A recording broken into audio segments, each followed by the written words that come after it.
Si Eli ay isang babaeng hinubog ng kahirapan, ngunit pinatibay ng pagmamahal. Sa kanyang 26 na taong gulang, ang kanyang mundo ay umikot sa pag-aalaga sa kanyang lola Ising. Habang ang kanyang mga kapatid na sina Marco at Lyra ay abala sa pagpapayaman ng kanilang mga sarili sa syudad. Si Eli ang naiwan sa kanilang maliit na probinsya upang tapat na magsilbi bilang mga kamay at paa ng kanilang humihinang lola. Ang bahay ni Lola Ising ay isang lumang estruktura na gawa sa kahoy, puno ng mga alaala ng nakaraan. Ang amoy ng Vicks at liniment ay laging nangingibabaw, kasabay ng halimuyak ng mga nilulutong pagkain ni Eli. Tuwing umaga, pagkatapos ng pakainin at painumin ng gamot ang kanyang lola, dahan-dahan niya itong itutulak sa kanyang silyang degulong patungo sa bintana kung saan tanaw ang malawak na bukirin. "Lola, masarap po bang sinangag ko?" tanong ni Eli habang pinupunasan ang mga labi na matanda. "Salamat sa Diyos at ikaw ang kasama ko, apo," sagot ni Lola Ising. Ang kanyang boses ay mahina, ngunit puno ng pasasalamat. "Ang inyong pag-aaruga ay siyang nagpapalakas sa akin," ani ni Lola Ising na ikinangiti na lamang ni Eli. Minsan sa isang buwan, kung maaalala, tumatawag sina Marco at Lyra. Ang kanilang mga pag-uusap ay laging dekahon at tila pilit. "Hello, La. Kamusta na po kayo?" Pugad ni Marco sa telepono habang sa likod ay maririnig ang ingay ng abalang opisina. "Pasensya na po at hindi kami makakadalaw. Maraming trabaho. Alam niyo na." "Ayos lang, anak. Ang mahalaga ay nag-iingat kayo riyan," sagot ng matanda, kahit bakas sa kanyang muka ang lungkot. Si Lyra naman ay laging ang mga material na bagay ang bukang bibig. "Lola, naipadala ko na po yung konting pera. Pabili nyo ng gamot. Si Ellen na pong bahala mag-asikaso. Next time na lang po ulit ako tatawag. May meeting pa po ako." Para sa kanila, ang kanilang responsibilidad ay natatapos sa pagpapadala ng pera. Hindi nila nakikita ang mga gabing walang tulog ni Eli kapag nilalagnat ang kanilang lola, ang kanyang pag-aalala sa tuwing uubuhin ito ng malakas o ang kanyang mga lihim na pag-iyak sa tuwing nakikita niyang nahihirapan ang matanda. Para kay Eli, ang pag-aalaga ay hindi obligasyon kundi isang pribilehiyo. Sa bawat kwentong ibinabahagi ng kanyang lola, sa bawat ngiti nito, doon niya natatagpuan ang kanyang yaman. Hanggang sa dumating ang araw na kinatatakutan ni Eli. Pumanaw si Lola Ising ng payapa sa kanyang pagtulog. Hawak ang kanyang kamay ng kanyang pinakamamahal na apo. Sa burol, biglang naging napakabait ni na Marco at Lyra. Sila ang abalang-abala sa pag-aasikaso sa mga bisita. Ang kanilang mga mukha ay balot ng pilit na kalungkutan. "Kawawang lola," sabi ni Lyra sa isang kaibigan, sapat na malakas para marinig ang lahat.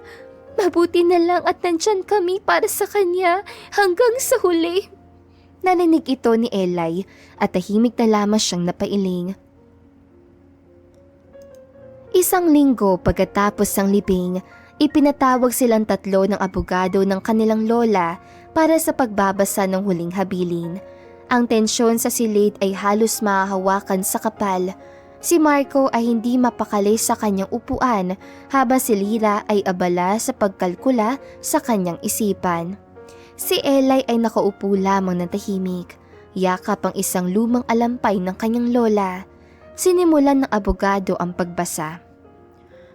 "Sa aking panganay na apo, si Marco, ipinamamana ko ang 10 ektaryang lupang sakahan sa likod ng ating tahanan, kasama na ang kalabaw at lahat ng kagamitan sa pagsasaka." Isang mayabang na ngiti ang sumilay sa labi ni Marco. "Sa aking pangalawang apo, si Lyra, ipinamamana ko ang 5 ektaryang lupang komersyal sa bayan at ang lahat ng perang natitira sa aking bangko." Halos mapatalon si Lyra sa tuwa. Ito ay mas malaki pa sa kanyang inaasahan. Tinignan niya si Eli ng may pangaasar. Ano pa nga ba ang matitira para sa kanya? Huminga ng malalim ang abogado. At sa aking pinakamamahal na apo, si Eli na walang sawang nag-alaga at nagmahal sa akin. Hanggang sa aking huling hininga, sa iyo ko ipinamamana ang ating lumang bahay. Isang katahimikan ang namayani sa paligid. Ilang saglit pa ay isang malakas na tawa ang pinakawalan ni Marco. Ang lumang bahay? Yun lang? Seryoso ba yan? Well, mukhang may maglilinis ng alikabok habang buhay. Segunda ni Lyra na may halong pagmamaliit. Bagay lang sa'yo yan, Eli. Total, sanay ka naman sa luma. Hindi makapagsalita si Eli. Isang matinding kirot ang kanyang naramdaman. Hindi dahil sa halaga ng mana, kung hindi sa tila kawalan ng pagpapahalaga sa kanyang mga sakripisyo. Ang lahat ng taon ng kanyang ipinagsilbi at isang bahay na halos mag-iba na ang kapalit. Tumingin siya sa kanyang mga kapatid, nakikita ang tagumpay at pangungutya sa kanilang mga muka. Walang bakas ng simpatsya. Sa kabila ng sakit, tumayo si Eli ng may dignidad. Tinatanggap ko po ang mana mula sa aking lola, sabi niya sa abogado, sabay talikod sa kanyang mga kapatid. Sa mga sumunod na araw, nilisan ni na Marco at Lyra ang probinsya, abala sa pag-aasikaso ng kanilang mga bagong yaman. Si Eli naman ay lumipat sa lumang bahay. Ang bawat sulok ay may dalang alaala. Ang amoy ng alikabok ay hinaluan ng pamilyar na amoy ng kanyang lola. Malungkot, ngunit sa isang banda, payapa. Dito niya naramdaman ang huling yakap ng matanda. Nagpasya siyang linisin ang buong bahay. Ito ang tanging paraan para maipakita niya ang kanyang paggalang sa naiwang pamana. Sinimulan niya sa sala, inilabas ang mga upuan at pinagpagad ang makakapal na agiw sa kisame. Pagkatapos ay ang mga kwarto at ang kusina. Ang bawat gamit ng kanyang hinahawakan ay may kwento. Isang lumang makina de padyak, isang koleksyon ng mga platong porselana, mga librong naninilaw na. Isang hapon, habang nililinis niya ang silid ng kanyang lola, napansin niya ang isang malaki at antigong aparador na gawa sa Nara. Ito ang paboritong aparador ng kanyang lola. Madalas niya itong nakikitang pinupunasan at kinakausap pa nga kung minsan. Sinubukan niyang buksan ang mga pinto nito, ngunit ang mga ito ay nakakandado. Naghanap siya ng susi, ngunit wala siyang makita. Sa kanyang pagpupumilit, kinapa niya ang bawat sulok ng aparador. Sa ilalim ng isang detalyadong ukit ng isang bulaklak na sampagita, naramdaman niya ang isang maliit na nakausli, isang lihim na pyesa. Dahan-dahan niya itong pinindot. Isang mahinang click ang kanyang narinig at ang likurang bahagi ng aparador ay may gumalaw. Itinulak niya ito ng buong lakas at pumungad sa kanya ang isang makitid at madilim na espasyo. Hindi ito bahagi ng aparador. Ito ay isang pinto, isang nakatagong silid. Nanginginig ang mga kamay na kumuha siya ng lampara at pumasok. Ang kanyang paghinga ay halos suminto sa kanyang nakita.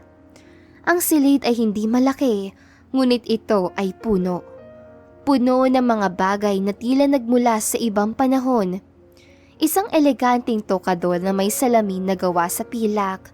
Isang baul na puno ng mga alahas sa may kumikinang na mga bato. Mga painting na nakabalot sa puting tela. Mga pinatuyong bulaklak sa loob ng mga libro. At mga pinatong-patong na sulat na tinalian ng pulang laso. Ang lahat ay maingat na inayos at nilinis.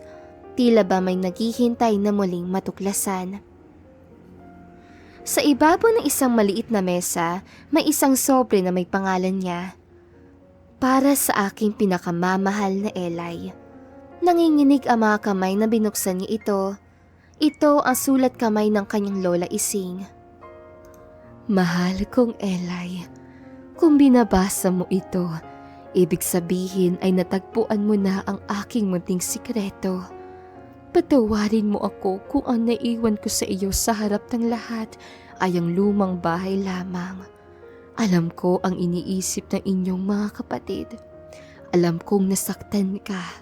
Ngunit ginawa ko ito dahil may tiwala ako sa iyo. Mula pa noong bata ka, nakita ko na ang busilak mong puso. Hindi ka kailanman naghangat ng material na bagay. Ang tanging hiling mo ay pagmamahal at oras. Mga bagay na hindi nabibili ng pera. Nakita ko kung paano ka nagtiyaga, kung paano mo isinakripisyo ang inyong sariling mga pangarap para alagaan ang isang matandang tulad ko. Habang ang iyong mga kapatid ay abala sa pag-ipon ng yaman, ikaw ay abala sa pag-ipon ng mga alaala nating dalawa.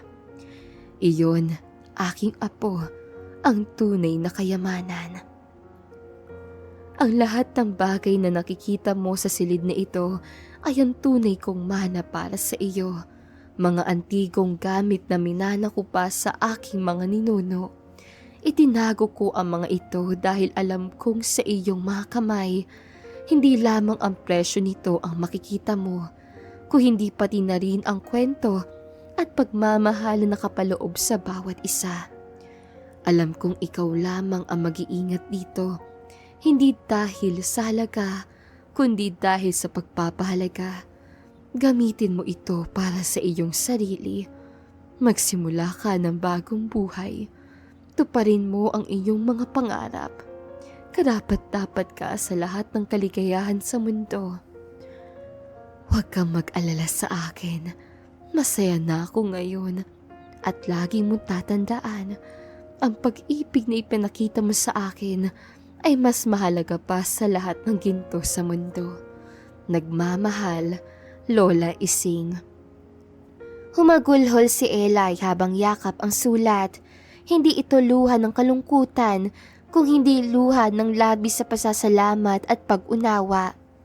Tama ang kanyang lola. Ang pagmamahal nito ay pinakamahalagang pamana sa lahat. Dahil sa kuryosidad, nag-imbita si Eli ng isang kilalang antique appraiser mula sa syudad. Nang makitang ng appraiser ang koleksyon, hindi ito makapaniwala. Iha, saan mo nakuha ang mga ito?